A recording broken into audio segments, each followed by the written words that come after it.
या देवी सरस्वती रूपेण संस्थिता नमस्तस्यै नमस्तस्यै नमस्तस्यै नमो नमः। ओम आदित्याय नमः। आप सभी को प्रणाम। आज माँ दुर्गा के चौथे स्वरूप का प्रार्थना बंदन है। माँ कुष्मांडा के रूप में जानी जाती हैं। बताया ये जाता है सूर्य मंडल के भीतर इनका वास होता है, माँ कुष्मांडा का। मैं यहाँ एक बात कहना चाह रहा हूँ। शारदीय नवरात्रि चल रहा है, रात में ओस गिरते हैं, सुबह होती है, भास्कर की जब रोशनी पड़ती है तो धरती पे सारे पेड़ एकदम हरे हो जाते हैं, खुशहाल हो जाते हैं। ऐसा लगता है कि जागृत और जीवित हो गए सारे पौधे जब उन पे धूप पड़ती है, विशेषतः सुबह। इंसान के लिए भी इसीलिए ब्रह्म मुहूर्त की व्यवस्था की गई थी कि ब्रह्म मुहूर्त में लोग करते हैं। उसके बाद सूर्य उगते उगते सूर्योदय होते समय पुष्पांजलि देंगे, भास्कर की पूजा करेंगे, उसके बाद दिनचर्या शुरू करेंगे। सूर्य का ये विद्यता कह लीजिए, सूर्य की महानता कह लीजिए, या प्रकृति की एक अनूठी संरचना कह लीजिए। अगर सूर्य की रोशनी किसी व्यक्ति पे न पड़े तो व्यक्ति बहुत दिनों तक जागृत और जीवित नहीं रह सकता, किसी भी रूप में हो। सूर्य की रोशनी बहुत ही आवश्यक है धरती पे जीने के लिए, जीवन के लिए, चाहे वो पेड़, पक्षी, पशु, व्यक्ति कोई हो। सूर्य उपासना सबसे बड़ी उपासना मानी गई है। इसमें कोई शायद किंतु परंतु नहीं है। ये बिल्कुल प्रमाणिक बात है जो दिखता है, प्रतिदिन दिखता है। सूर्योदय होता है। सूर्योदय का कितना पॉजिटिव है, जहाँ कुछ भी निगेटिव नहीं है, कुछ भी निगेटिव नहीं है, और हरा भरा होता है। और अगर आप थोड़ा सा अपना दिल लगा ले पेड़ पौधों पे तो आनंद आपका 2 गुना हो जाएगा अपेक्षाकृत भौतिक वस्तुओं के। आम तौर पे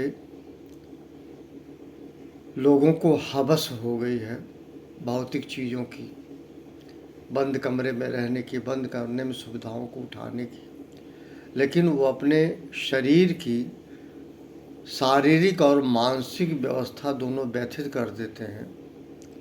बहुत सारे ऐसे लोग हैं, युवा पीढ़ी ना तो सूर्य उदय देखती है ना सूर्यास्त देखती है।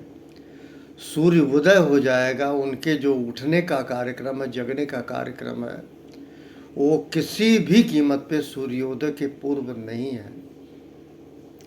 ये मैं कहता हूँ अव्यवस्था को जन्म देता है। व्यवस्था ये नहीं है। बहुत पुरानी कहावत थी, early to bed early to rise. कुछ सोच के कहा गया होगा। बताते हैं अगर आप सूर्योदय के पहले अपने सारे नित्य क्रिया कर लेते हैं, आपको एक बहुत अच्छी एनर्जी मिलती है। और ये तो वही हुआ, डे आफ्टर टुमारो हुआ, मॉर्निंग बीती बहुत देर तक। आपने इसका एक ये भी कह दिया होगा 2-2:30 बजे रात तक जगा हूँ। मैं नहीं कहता, हो सकता है कुछ लोगों पे लागू होता हो, लेकिन मैंने बहुत सारे लोगों को देखा जो पढ़ते लिखते हैं, उनका कहीं ऐसा नहीं इंगेजमेंट है कि 1:30-2 बजे रात तक वो इंगेज है। उसके बावजूद वो 11-11:30 के पहले नहीं उठते और माता पिता से कहते हैं मुझको छेड़ना नहीं, मुझको नाक न करना मेरे कमरे को, मैं जब इच्छा कहेगी तब उठूँगा। उनको इसके दुष्परिणाम की समुचित जानकारी होती तो अपने माँ बाप को ज़रूर कहते कि माँ मुझे उठा ज़रूर देना, जगा देना। पुराने समयों में माता क्या करती थी, वो लोटा में पानी लेके बच्चे के, वो भी प्यार करती थी, गिरला नहीं करती थी, आज भी प्यार करती होंगी, दिखता कम है। पहले की माँ जो है 4, साढ़े 4, 5 बजे तक बच्चे के आँख में पानी डाल देती थी। वो तन मना के उठता था, जगता था, फिर अपनी यूज टू सारे कार्यक्रम को करता था। सिमिलरली चूँकि युग था चारपाई का, खटिया का, तो आम तौर पे यही होता था, खटिया बिछाई जाती थी, रात में खटिया पे सोते थे। खटिया का जो बिस्तरा होता था उसको लपेट दिया जाता था और खटिया खड़ी कर दी जाती थी। फिर जब रात होती थी तभी खटिया बिछाई जाती थी।